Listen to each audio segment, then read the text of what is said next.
हमने प्रयोग और संरचना के आधार पर कितने भेद पढ़े थे? 5 भेद। प्रयोग और संरचना के आधार पर 5 भेद। 5 में हमने 3 पढ़ लिए हैं, उनकी परिभाषा देख ली है, उनकी पहचान देख ली है, उनके उदाहरण देख लिए हैं, कौन सा किस प्रकार है। चौथा है हमारा कृदंत क्रिया। तो कृदंत क्रिया क्या होती है? कृदंत क्रिया में क्या होता है? वे क्रिया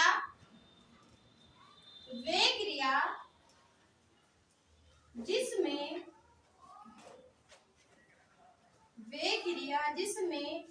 ना प्रत्यय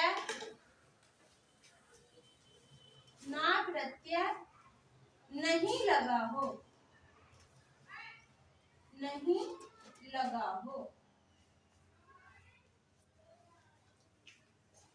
क्या होती है कृदंत क्रिया?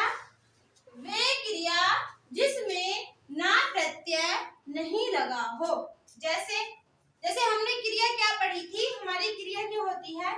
जैसे हम ये पढ़ेंगे लग, तो लग में हमें क्या ऐड करना होता था? प्लस ना, तब हमारी क्रिया बनती थी लगना। तो इसमें क्या है? हमारा ना है लास्ट में।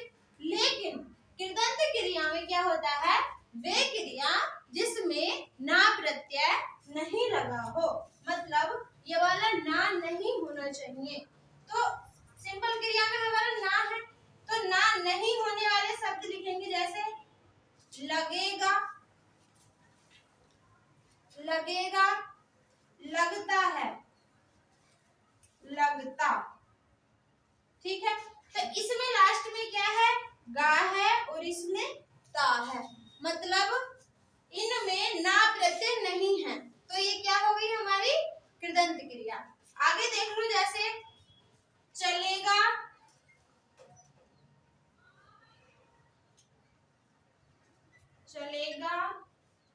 चलेगी,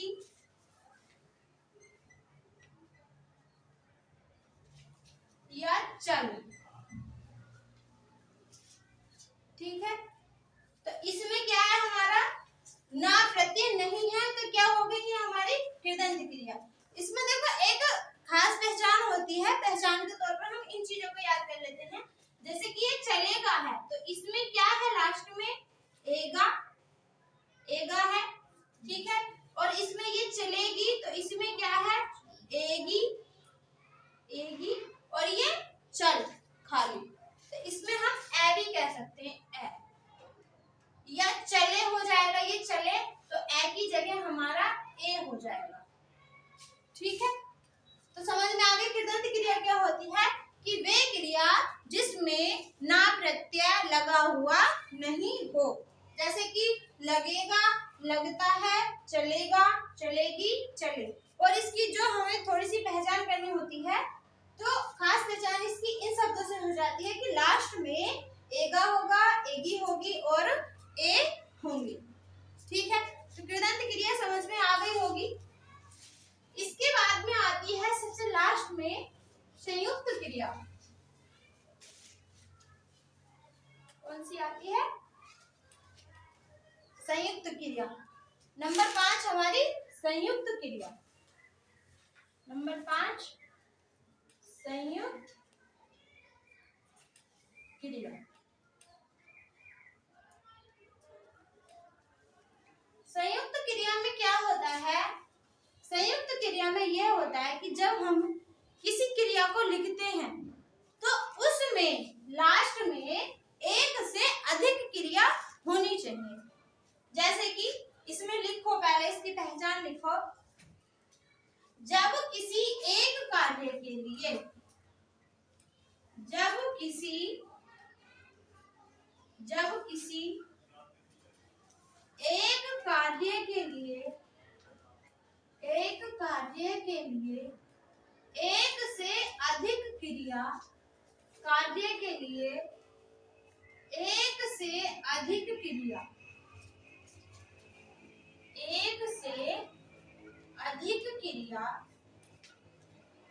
एक से अधिक क्रिया, लगी हूं या हूं,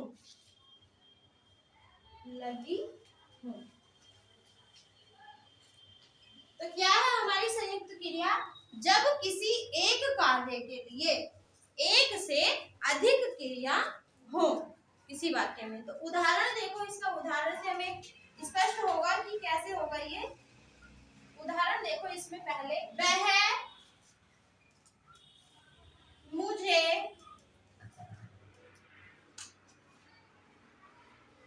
मार डालेगी, मार डालेगी। क्या है हमारा पहला उदाहरण?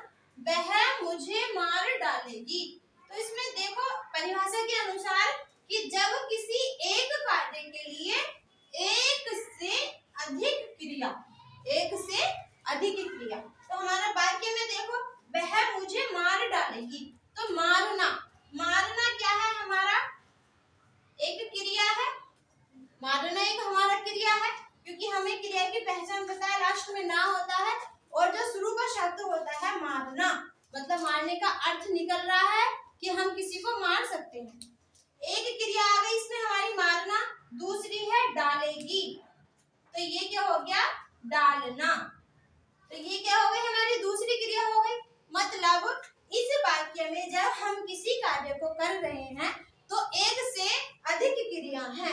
एक हो गई हमारी मारना और एक हो गई हमारी डालना। ठीक है, अगला वाक्य ले लो कोई और दूसरा वाक्य, जैसे कि अजय सामान को ले जाएगा। ठीक है, अजय सामान को ले जाएगा। तो इसमें क्या है? एक क्रिया आ गई हमारी लेना, लेना आ गई एक क्रिया, और दूसरी क्या हो गई हमारी? जाना। ठीक है, एक क्रिया हो गई हमारी लेना और दूसरी हो गई जाना। तो कितनी क्रिया है इसमें? हमारी दो क्रिया है। कहने का मतलब ये जो है, ये जो हम काम कर रहे हैं वो संयुक्त क्रिया के अनुसार कर रहे हैं। ठीक है, इतनी बात समझ में आ गई। इसके और उदाहरण ले लो, जैसे कि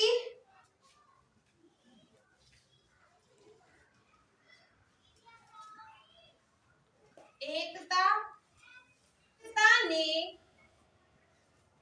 ने नाश्ता, एकता ने नाश्ता कर लिया। ठीक है, क्या है हमारा अगला जो वाक्य? एकता ने नाश्ता कर लिया। तो इसमें भी दो क्रिया है। पहली क्रिया है करना, दूसरी है लेना। तो ये क्या हो गया? हमारा संयुक्त क्रिया का हो गया। ठीक है, इतनी बात समझ में आई। एक और लिख लो, चौथा लिख लो, तुम महाभारत पढ़ने लगे थे, पढ़ने लगे थे। तो इसमें भी दो क्रिया है, एक पढ़ना और दूसरा लगना। ठीक है, इतनी बात समझ में आ गई आपको? तो हमने संरचना या प्रयोग के आधार पर जो हमारी 5 क्रिया थी वो हमने पढ़ ली है। पहली मतलब 5 थी, पांचों पढ़ ली हैं। उनकी परिभाषा भी देख लिया हमने, वाक्य भी देख लिए हैं, वाक्य से अच्छे से समझ लिया। ठीक है, अब वो बात करते हैं, ये तो हमारा हो गया। तो हमने लास्ट में संयुक्त क्रिया पढ़ी थी। संयुक्त क्रिया में क्या पढ़ा था हमने? कि जब हम किसी कार्य को करते हैं तो उसमें दो क्रिया आनी चाहिए। ठीक है, अब इसमें संयुक्त क्रिया में भी संयुक्त क्रिया के 11 भेद होते हैं। कितने होते हैं? 11 भेद। तो 11 भेद में जो सबसे पहला भेद है हमारा वो क्या होता है? आरंभ बोधक, आरंभ बोधक संयुक्त क्रिया। आरंभ बोधक संयुक्त क्रिया। ठीक है, पहला क्या है हमारा आरंभ बोधक संयुक्त क्रिया। इसमें क्या होता है, ये आरंभ होने का बोध कराती है, आरंभ होने का बोध कराती है, बोध कराती है। ठीक है, पहला है हमारा आरंभ बोधक क्रिया, ये आरंभ होने का बोध कराती है। जैसे कि उदाहरण ले लो, वर्षा, वर्षा होने लगी, वर्षा होने लगी। दूसरा, राधा, राधा रोने लगी। ठीक है, तो इसमें क्या हो रहा है कि वर्षा होने लगी, कहने का मतलब कि वर्षा जो है वो आरंभ हो गई है, स्टार्ट हो गई है। ठीक है, दूसरा हमारा राधा रोने लगी, राधा ने रोना स्टार्ट कर दिया है, आरंभ कर दिया है। ठीक है, तो संयुक्त क्रिया में जो पहला भेद होता है वो होता है हमारा आरंभ बोधक संयुक्त क्रिया, जिसमें कि आरंभ होने का बोध होता है। ठीक है, अब दूसरे नंबर पे आती है हमारी, दूसरे नंबर पे आती है समाप्ति बोधक संयुक्त क्रिया। दूसरा नंबर लिखिए, समाप्ति बोधक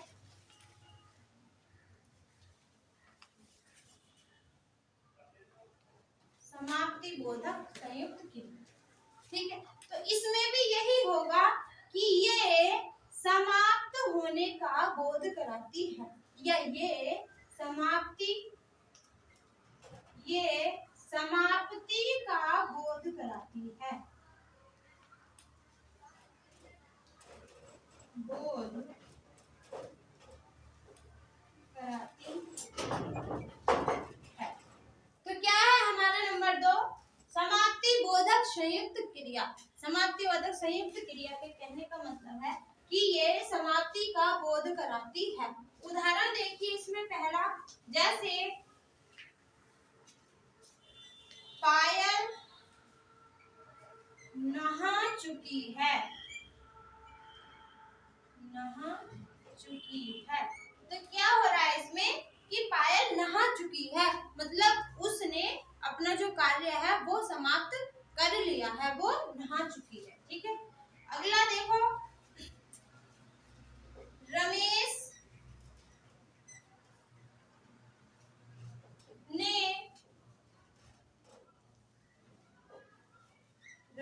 ने खाना खा लिया है,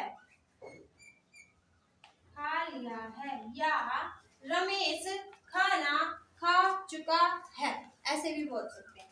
ठीक है, तो ये हो गया हमारा कि समाप्ति बोधक संयुक्त क्रिया क्या होती है। पहली क्या पढ़ी हमने, आरंभ बोधक संयुक्त क्रिया, जिसमें क्या था कि आरंभ होने का बोध करा रही थी। दूसरी हमारी संयुक्त बोधक समाप्ति बोधक संयुक्त क्रिया, इसमें क्या है, ये समाप्त होने का बोध कराती है। जैसे पायल नहा चुकी है, रमेश ने खाना खा लिया है, या रमेश खाना खा चुका है। ठीक है, दो पढ़ लिए हमने, संयुक्त क्रिया के दो भेद पढ़ लिए हैं। अगला देखते हैं, नंबर 3 है हमारा अवकाश बोधक संयुक्त क्रिया।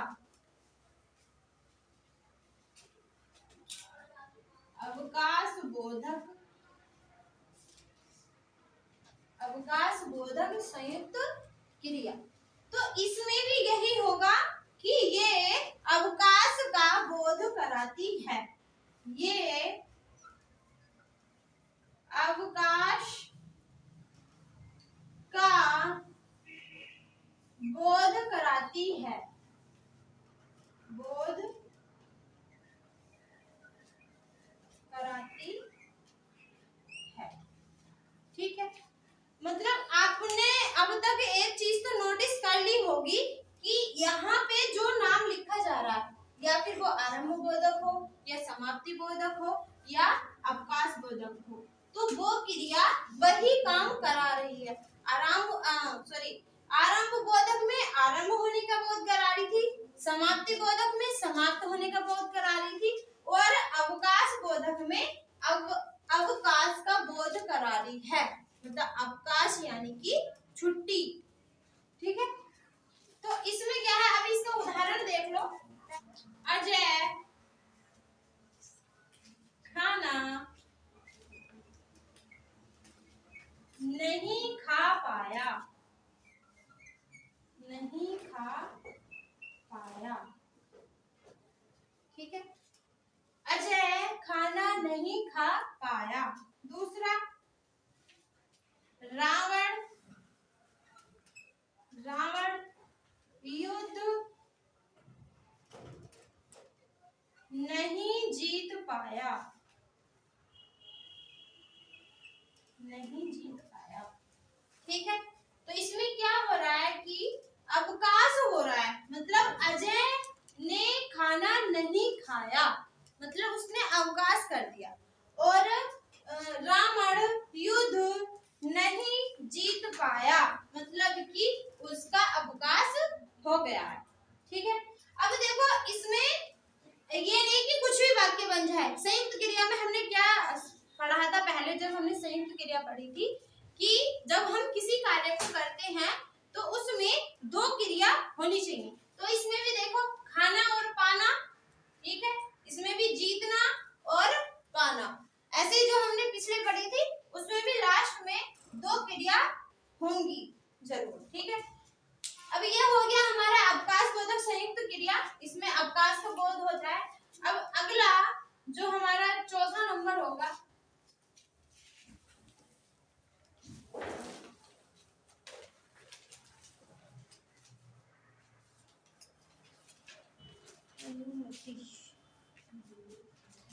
अगला है हमारा चौथा नंबर अनुमति बोधक संयुक्त क्रिया।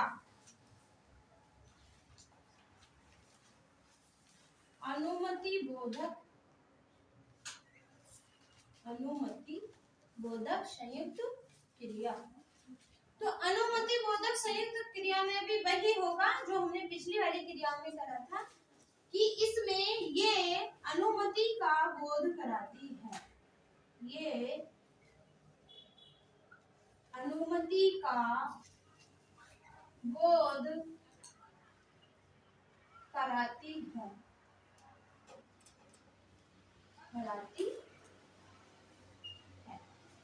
ठीक है। जैसे हमने पिछले क्रिया में पढ़ा सेम वही इसमें होगा कि ये अनुमति का बोध कराती है। जैसे इसमें एग्जाम्पल देखिए, उदाहरण पहला, राधा को जाने दो,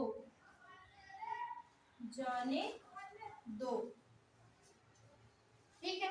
राधा को जाने दो मतलब उसे अनुमति दी जा रही है या अनुमति देकर बोला जा रहा है कि राधा को जाने दो। अगला देख लो, मुझे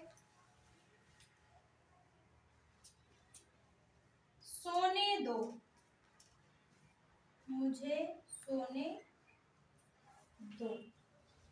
ठीक है। इसमें भी अनुमति मांगी जा रही है कि मुझे सोने दो, ठीक है। ये हो गया हमारा अनुमति बोधक। अगला है हमारा नंबर 5 आएगा नित्यता बोधक संयुक्त क्रिया। क्या आएगी नंबर 5? नंबर 5 नित्यता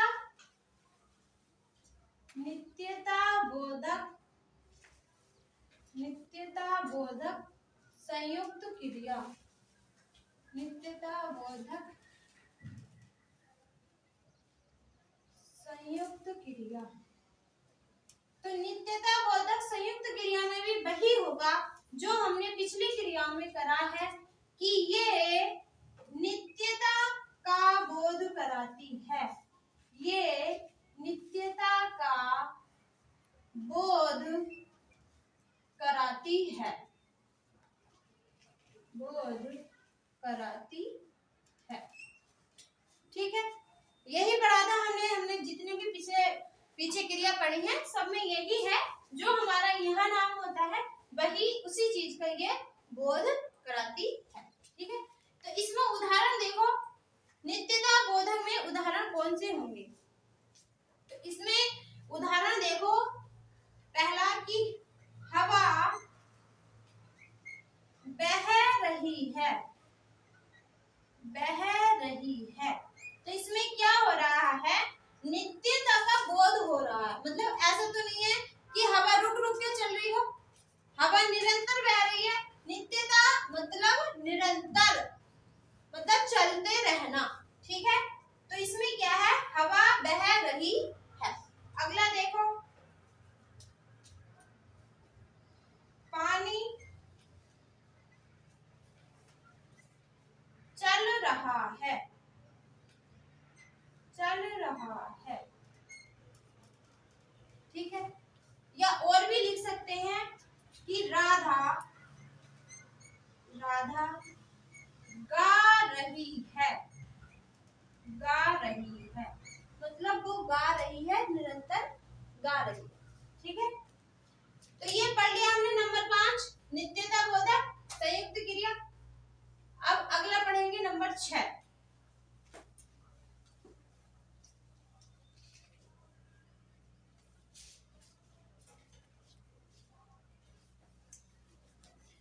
तो नंबर 6 क्या है हमारा? नंबर 6 है आवश्यकता बोधक संयुक्त क्रिया।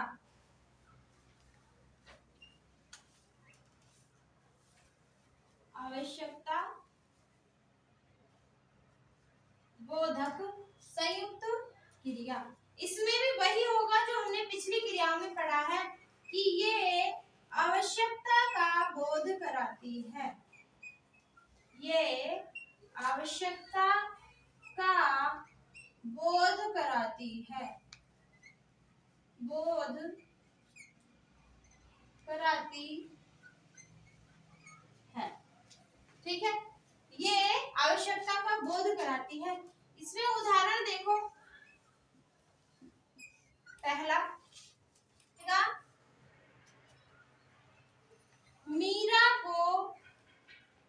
मीरा को घर का कार्य करना पड़ता है, करना पड़ता है। तो क्या चीज दर्शाई जा रही है? इसमें आवश्यकता दर्शाई जा रही है, मतलब जरूरी दर्शाया जा रहा है कि ये काम हमें जरूर करना है। तो मीरा को घर का कार्य करना पड़ता है, मतलब आवश्यक है तभी वह वो घर का कार्य कर रही है। आगे आगे देखो एग्जाम्पल, मोहन को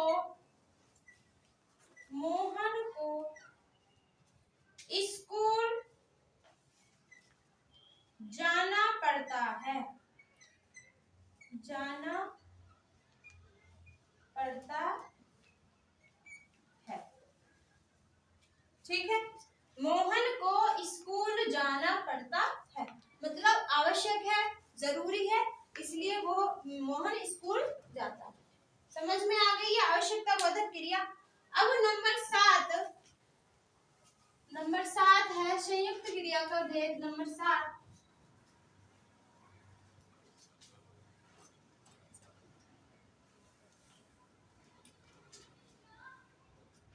नंबर 7 है निश्चय बोधक संयुक्त क्रिया।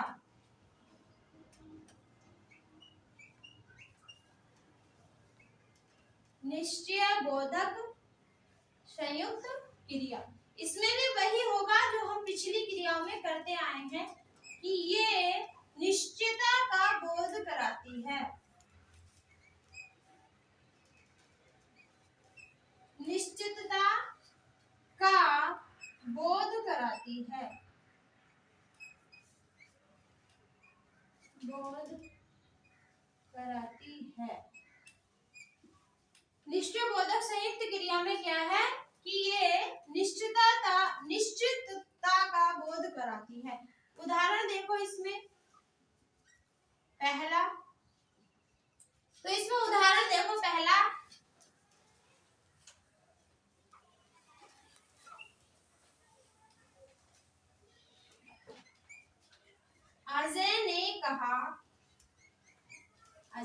कहा कि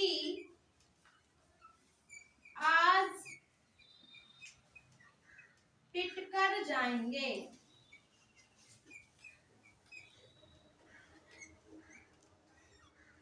पिट कर जाएंगे। तो क्या है इसमें, निश्चय बोधक में अजय ने कहा कि आज पिट कर जाएंगे, मतलब आज निश्चित है कि हम अपने टीचर से पिट कर जाएंगे, क्योंकि हम अपना होमवर्क, अपना काम समय पर नहीं करते हैं और उनका कहना नहीं मानते, इसलिए अजय बोल रहा है कि आज हम पिट कर जाएंगे। अगला लिखिए,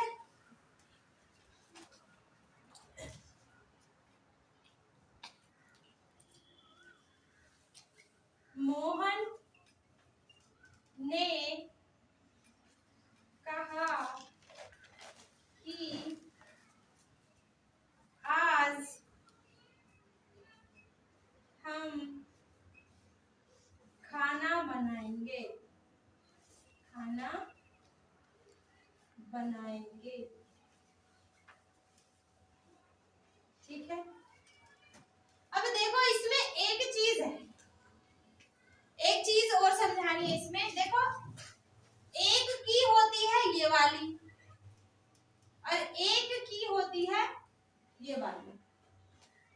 इन दो की में बहुत ज्यादा मतलब दिक्कत रहती है कि हमें ये वाली की कब लगानी है और ये वाली की कब लगानी है। ठीक है, तो ये वाली की हम कब लगाते हैं, जब हमें किसी से कुछ कहना होता है। जैसे कि अजय ने कहा कि आज हम या आज पिटकर जाएंगे। ठीक है, तो कहा है ना इसमें, तो ये वाली की जो लगाते हैं हम जब लगाते हैं जब हमें कहना होता है, कहना, किसी से कुछ कहना होता है। और ये वाली की हम जब लगाते हैं जब संबंध होता है, संबंध। जैसे कि राम का या राम की माँ बाजार जाती है, तो जैसे हम लिखेंगे राम की माँ, राम की माँ, तो संबंध है, राम का उसकी माँ से संबंध है। तो इस वाली की का हम जब प्रयोग करते हैं तो ये संबंध को दर्शाती है, और इस वाली की का जब हम प्रयोग करते हैं तो ये कहने को दर्शाती है कि हम किसी से कुछ कह रहे हैं। ठीक है, इतनी बात समझ में आ गई। तो हमने 6 नंबर पढ़ लिए हैं निश्चय बोधक संयुक्त क्रिया तक। अब 7वां देखते हैं कि 7वां क्या है। 8वां आएगा। 6 भी डाल दिया, 8 डल में यहाँ पर।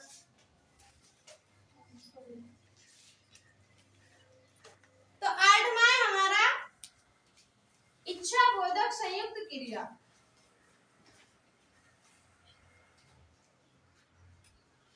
इच्छा बोधक संयुक्त क्रिया, इसमें भी वही होगा जो हम पिछली क्रिया में करते आए हैं कि ये इच्छा का बोध कराती है। ये इच्छा का बोध कराती है, बोध कराती है। उदाहरण देखिए इसमें, पहला तो 8 में क्या है हमारा इच्छा बोधक संयुक्त क्रिया, इसमें भी वही होगा कि ये इच्छा का बोध कराती है। इसका उदाहरण, मैं बाजार जाना चाहती हूँ। मैं बाजार जाना चाहती हूँ। ठीक है, इच्छा जताई जा रही है इसमें कि मैं बाजार जाना चाहती हूँ। नंबर 2 लिखो, राधा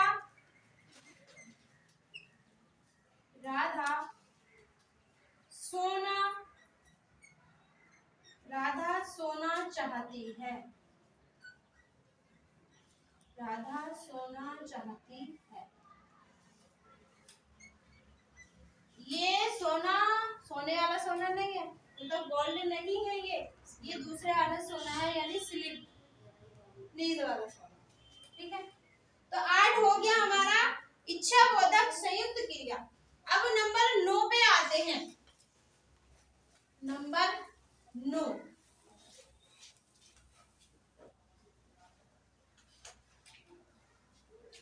नंबर 9 है हमारा अभ्यास बोधक, अभ्यास बोधक संयुक्त क्रिया। तो इसमें भी वही होगा, ये अभ्यास का बोध कराती है, ये अभ्यास का बोध कराती है, कराती है। क्या है इसमें कि ये अभ्यास का बोध कराती है।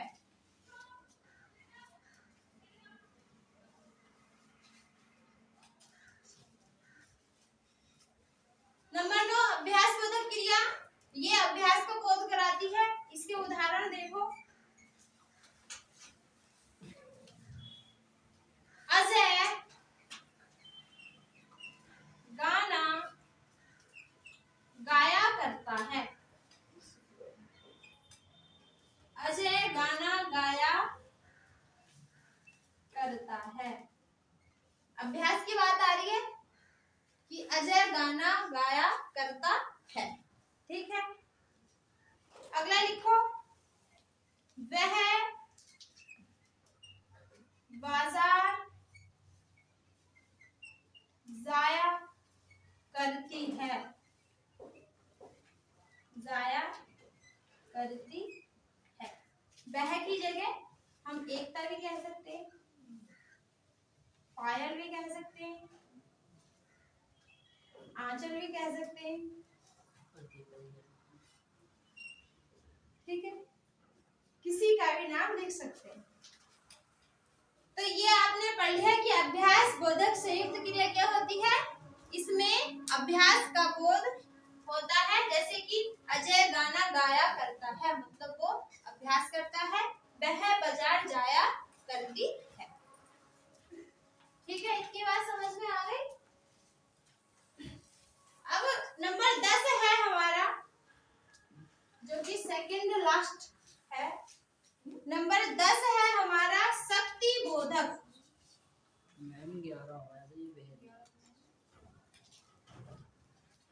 शक्ति बोधक संयुक्त क्रिया। मैंने क्या बोला था? सेकंड लास्ट, दूसरा है, यानी कि दूसरा लास्ट।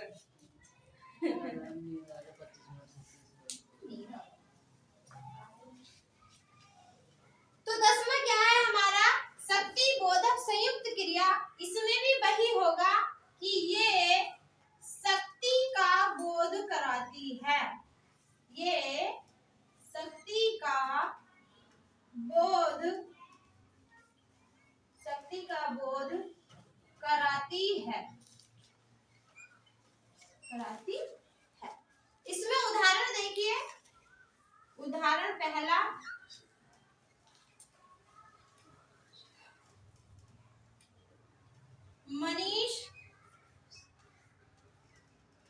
मनीष दीवार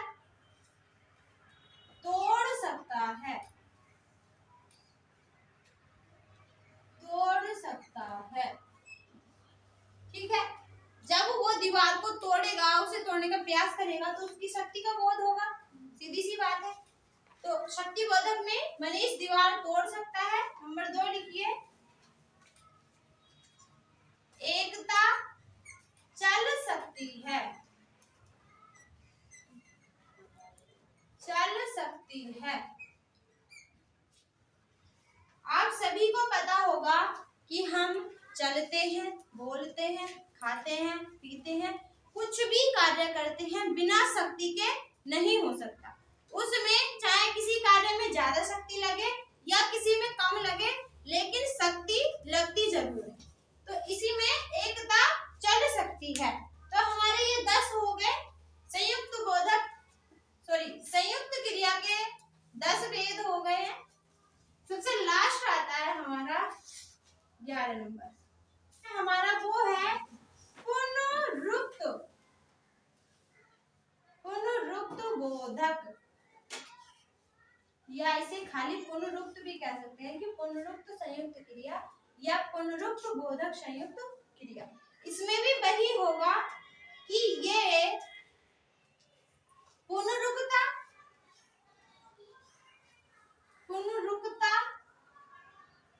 या समान ध्वनि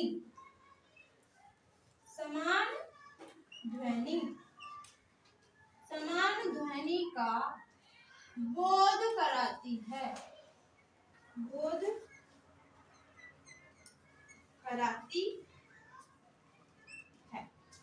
ठीक है। पुनरुक्ता संयुक्त क्रिया में क्या है, ये समान ध्वनि का बोध कराती है। उदाहरण देखिए इसका, उदाहरण नंबर 1, रमेश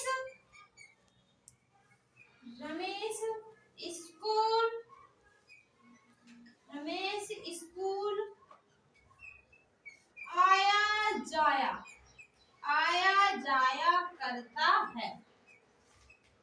आया जाया करता है। तो इसमें जो समान ध्वनि आई है हमारी, जो पुनरुक्ता आई है वो आई है आया और जाया। मतलब ये जो दो शब्द हैं ये समान है, मतलब उसी ध्वनि से बोले जा रहे हैं, आया और जाया। तो रमेश स्कूल आया जाया करता है। नंबर 2 लिखो,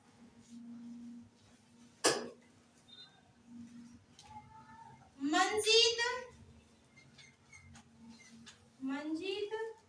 पढ़ाई लिखाई करता है,